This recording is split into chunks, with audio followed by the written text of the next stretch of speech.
girls, today we're going to go over how to properly cradle. You have two options. You can do this either with a real lacrosse ball, or what I like to do, at least when I'm teaching beginners how to do it, if you grab a tennis ball, it's about the same size.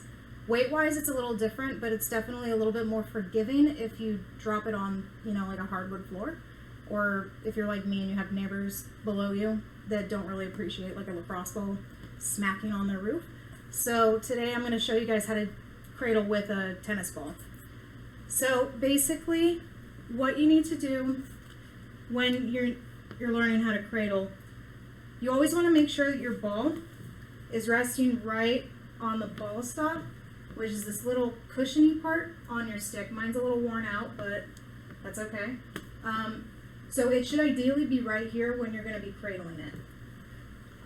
Like this is considered like a safe zone, and this is the ideal spot that you want it in your stick. So when you go to cradle, what I like to tell people is when you're cradling, like picture a door hinge. So you know how when you're looking on like those old Western saloon movies, how they've got the swinging doors, how they go kind of like facing forward, sideways, backwards. Well, I like to, describe cradling in that same way. So basically what I do is I have girls hold it wherever it's comfortable. You can do it right side, left side. If you're right-handed, your right hand should be on top. If you're left, your hand should ideally be right here. Same ball's in the same spot. So, all right, what you're gonna do is you're gonna start it in this position.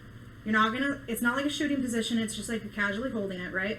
You want to keep it within your head space. So imagine like, how astronauts have their helmets?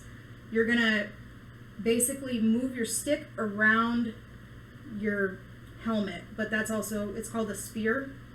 So you just want to have like this nice little circle.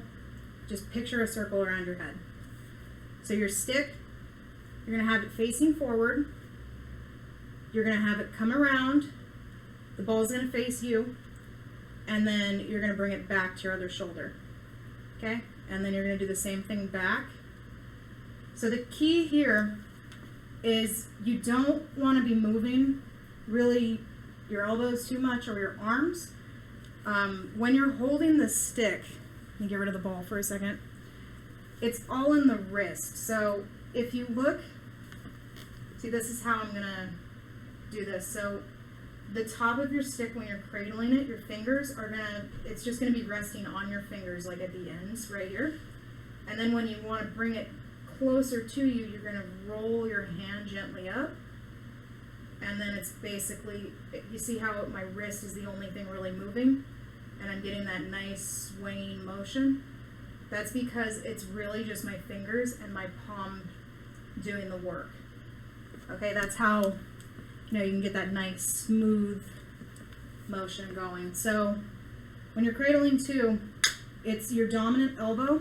That's the only one that should be bending. The other arm, it's not going to bend.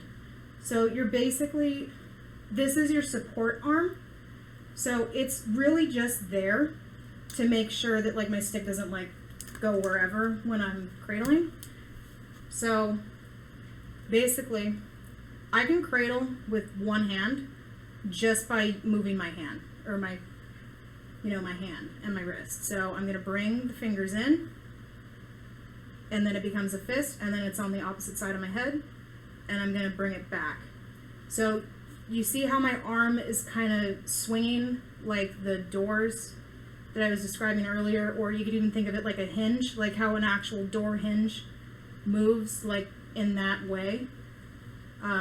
I hope that makes sense, but really when you're cradling, it's all in your hand, and your elbow is what's moving it on your dominant side, and this one, you don't even have to do it, because if you start moving this bottom one, you see how this it goes everywhere, how I'm like moving this elbow too? That's not good, and you're gonna drop the ball. So I'm gonna get an actual lacrosse ball now, so just so you guys can see that I'm not just like playing around. So ball's up here, head's right here, with the head of the stick is up here. Okay, my hand is in that comfortable position that it's not going to be up too high, it's not going to be down low. You're going to want to have it so that you can have the most control, but still remain flexible with your movement. So that's usually like a middle point between here and the middle of your stick.